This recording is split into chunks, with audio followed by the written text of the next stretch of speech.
Hello guys, my name is Shuri. Today we're going to check out the world record video of Arcus and Ninja Gaiden, and I'm going to explain what is going on during that run. So if you like this kind of content, don't forget to subscribe, don't forget to follow me on Twitch, Twitter, etc, etc. But that is not that important. The most important thing is to check out the run, and I will explain as good as possible what is going on in the run. So before we start, he's going to immediately reset and match the crap out of it. The reason for that is the global timer.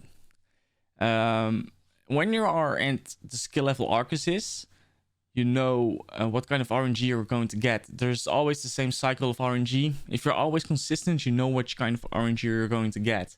For him, resetting the console and immediately reset means that he always knows which pattern he's going to get if he's always on the same pace. And you immediately see here that he's unsheathing his sword. What this does is that it kind of like enables the dragon's sword. If you do not do that, you will miss a lot of chance to hit the enemy first, because the hitbox in Ninja Gaiden is very weird. Also here, he's going to get the spin slash, the strongest weapon in the game. It does damage every frame. So you will see that on a lot of bosses that it kills very, very quickly. Also, he's clipping through there, which does look a little bit weird. But just holding A and go to the direction. And that was actually basically 1-1. It's a very straightforward stage. And as you can see, spin slash just kills enemies like hot knife through butter. It's very easy. But especially in Act 3 and in the final bosses, there is no spin slash, so you have to be creative. We will get there when we come there. This is the Rice Cake and Kit Kat stage, and in this stage, it's very important that you get enough Nimpo. This whole level, in my opinion, is Ninja Preservation, and right here you immediately see the first part of wall climbs. And if you do good wall climbs, that can save up around 8 seconds throughout the whole run, which doesn't sound like a lot for like longer kind of runs, but with runs that are optimized as Ninja Gaiden, this is super important. So that is why you see a lot of top runners do a lot of ladder climbing during a run.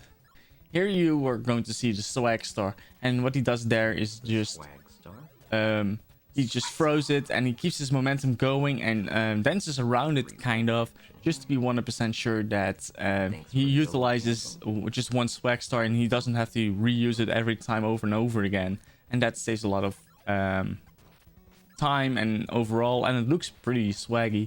There's a clip you can do there, but it's sub-pixel dependent and it doesn't always work. So Arcus is also not going for that in this world record run, which is completely understandable. Nobody's going for it basically, because it's kind of RNG, and resetting on something stupid like that is not worth it.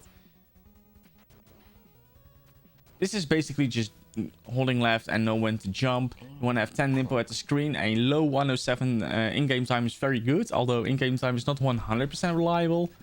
And as you can see, he just blazes through this enemy like it's nothing. It's just the spin slash, this makes it so much easier.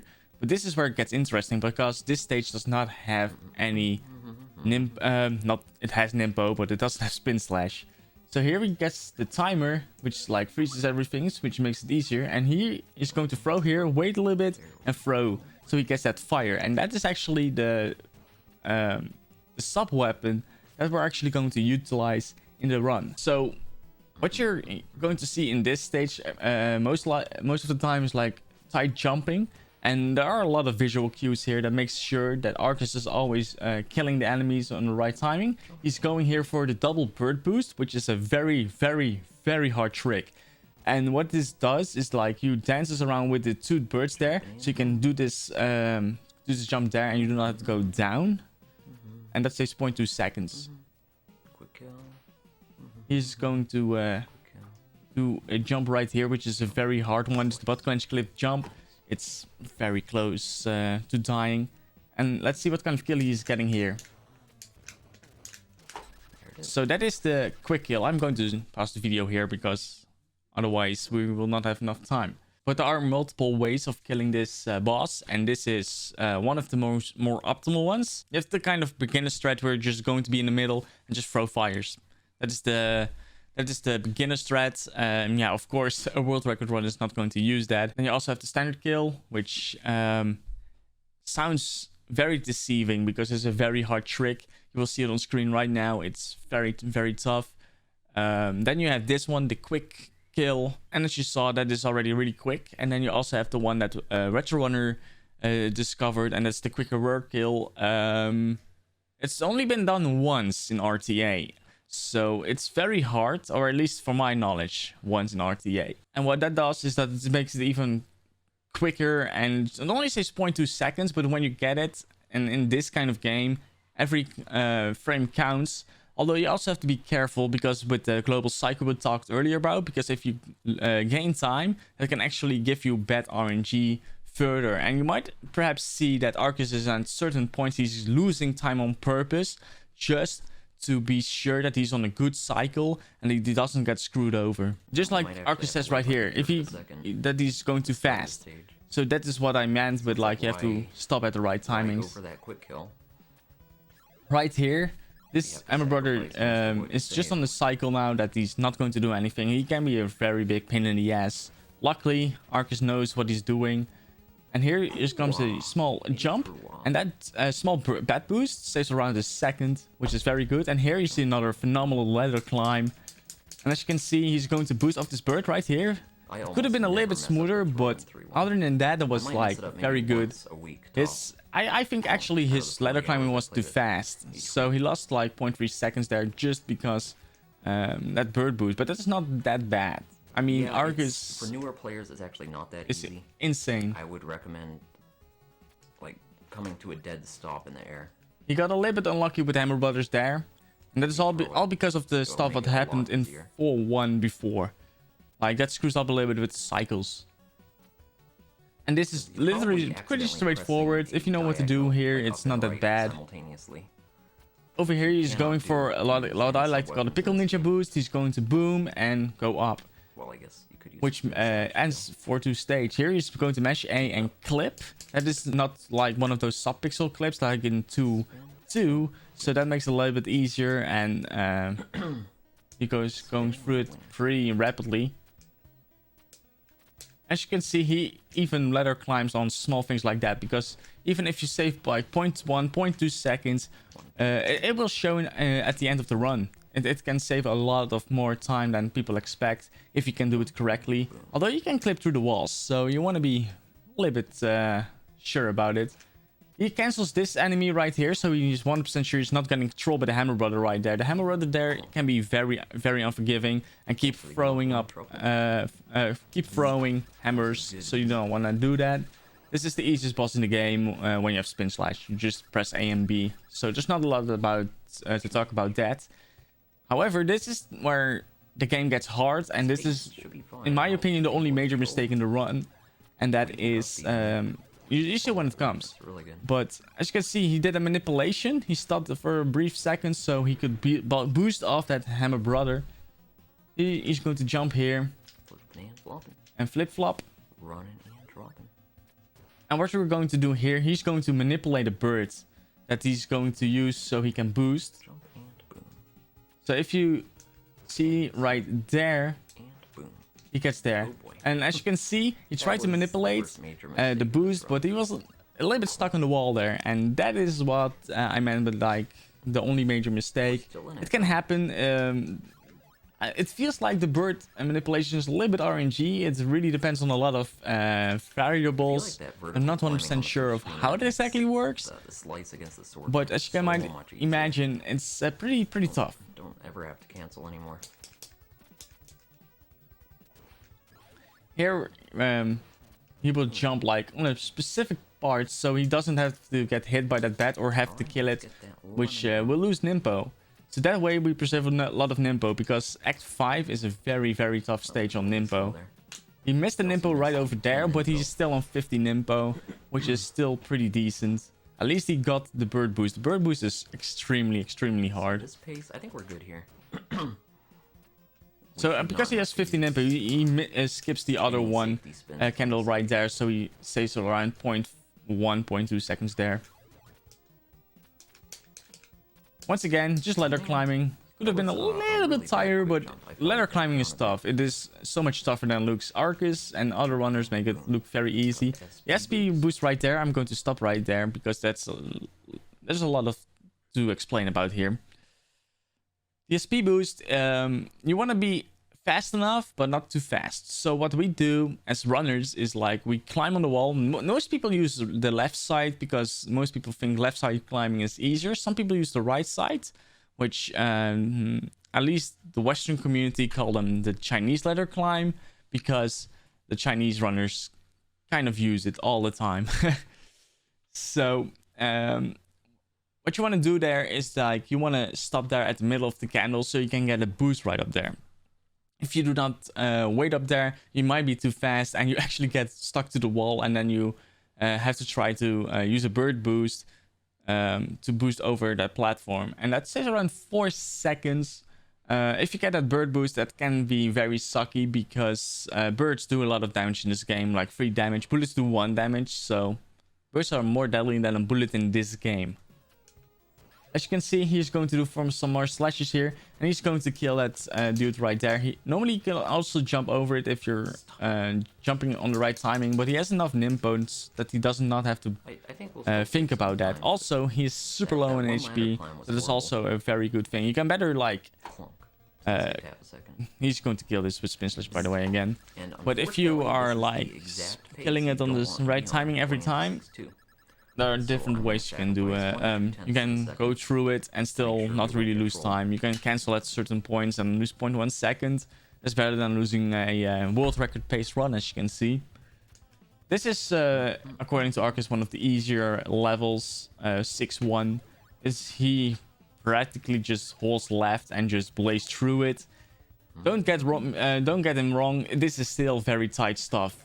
If you are a little bit late or a little bit early, you get screwed. As you can see, he waited a little bit there just to be 100% sure that he is getting on the right cycles here. This hammer brother right there on the spiller can be a total jerk and screw you over. So you don't want to do that.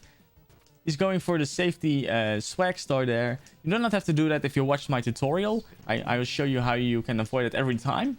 But this is an older video. This is like from 2018. I think... a few months later, we discovered that you don't have to do that, so that's not weird. He gets like a little bit of bad RNG there with that hammer brother, but overall, he can be a lot more trolley. Actually, this is the hardest stage in the room, but the thing is, like with spin slash, it's not that bad. Here, normally he would go for the exit boost, but I think because he was on world record pace, he rather wanted to be 100% sure. If he would have done, wait, I'm going to pause here. If he would have went for the exit boost, he would have saved another half a second. However, if you misread it, you die. The run is over. And I can understand that if you are on a world record pace run, you do not want to do this. So that's another kind of like part where Arcus could save time on this current world record grind. Seemed to work. As you can see, he's manipulating, he's jumping, so the bat is getting manipulated right there, so you can boost off of him. And as you can see, Arcus has 0 Nimpo right now, and that is intentional, because if you do have Nimpo and you try to kill that hammer brother, that dude right over there, you die. Because spin slash gets initiated, and you kind of cannot do anything about it. He's canceling there. And yeah. This is pretty straightforward. He's going to get some Nimpo, if I'm correct, like 15. He's going to do 2 spins here and there. They are very tight because all those 3 candles have other sub weapons than the spin slash. And if you lose spin slash, it's basically done world records, and that can be very soul crushing, of course, at the end right here. But as you can see, he entered the final 3 bosses at a 10:53 pace, which is absolutely nuts. I normally get my best pace ever was on the 11 flat, just to show how well he's doing it, you know. So this is Jackio. He's going for the plate kill right here. So let's see how it goes. This is very tough. You have to mash like up and down all the time, which is very, very hard. But he just gets the plate kill, which is a 1.5 rounder. absolutely nuts. could be This the new is record. very hard stuff. But of course, this is the final boss, and right here he is going to attempt a plate kill. So with 2 around in the head, and he's going to jump over the Oh, I think I might have got over it. the was the wrist tail, kill, so right? he can just constantly kill. And And this is the time. That is world yes, record, it is basically. a new record.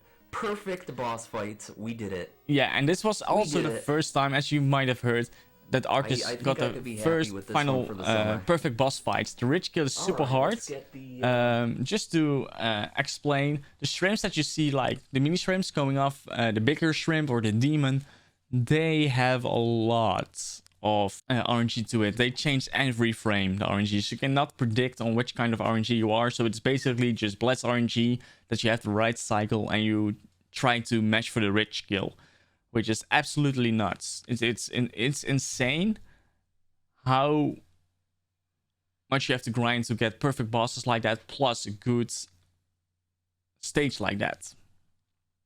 And as you might see, it looks a little bit weird on my screen now, of course, because I feel everything a little bit cropped. But he's celebrating, of course. If you want to know more about the run itself and the world record progression video, I really recommend Summoning Sauce video, which will be in the description. There are some things that Arcus could have done better here.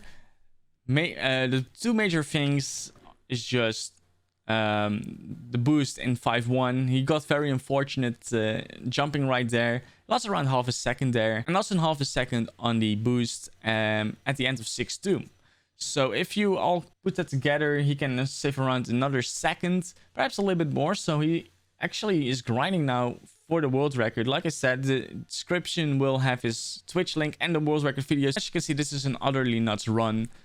Arcus is on a whole different level. There's a reason he's all the way on the top on the leaderboard. Nobody goes for stuff he is going for. And if he can polish those other few things he's grinding for right now, he will kind of write speedrunning history, to be honest. But yeah, I hope you like this kind of speedrun explanation video. If you have any questions, put them in the description below. Don't forget to follow Arcus on his channel, because he does excellent speedrunning work. Not only Ninja Gaiden, he runs a lot of games. He is online all the freaking time because he believes in speedrunning. It is his passion, and I can really appreciate him for that. Don't forget to follow me on Twitch, Twitter, Instagram, etc. If you want to check out my speedrunning, I also speedrun this game. I'm just not as good as Arcus because, let's be honest, nobody is as good as Arcus at this very moment. Perhaps it will change in the future, and if that happens, perhaps I will make another explanation video for this just to compare them. Other than that, thank you for watching and have a good one.